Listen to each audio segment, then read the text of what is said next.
It's one of the most beautifulest things is having a garden and being able to have crop. There are so many different things. I just threw seeds down. I have plenty of peppermint, because you know peppermint thrives. And here you have rosemary, and then there is dill.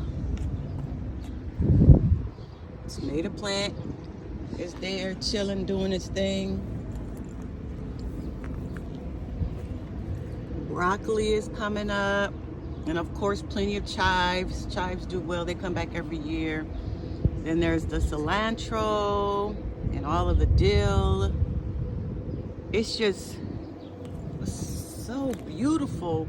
And you got thyme mixed in here, and flowers, so you're getting all the pollinators coming. It's just beautiful. The lavender is coming back. It comes back every year and does this thing.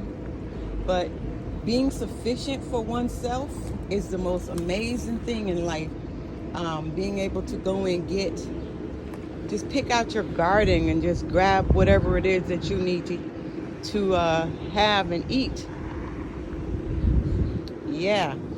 Of course, there's compost thrown in here. But yeah, a lot of this stuff is bolting. That's a bush, that's a berry bush. I forget what type of bush it is, but it just takes over. I gotta actually cut it back. And then there's a lot of, I think it's borage. It was comfrey coming at one time, but I think now it's borage. So I'm gonna have to cut it back because there's a lot of little flowers that are not going to be able to come in because the borage just took over. And our nasturtiums, I don't know if I'm saying it right. I planted those. Those are going to come in. Eggplant right here. Lettuce galore. Tomatoes.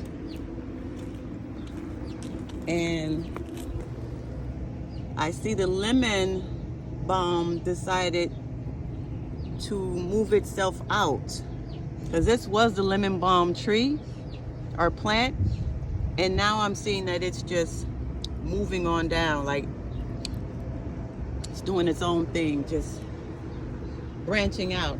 I was hoping that it would come back, so we'll see. I don't see anything coming on it, but yeah, this is amazing when you can you have nothing but just a bountiful enough amount of flourish, of just food that's just flourishing right at your beck and call. I love it.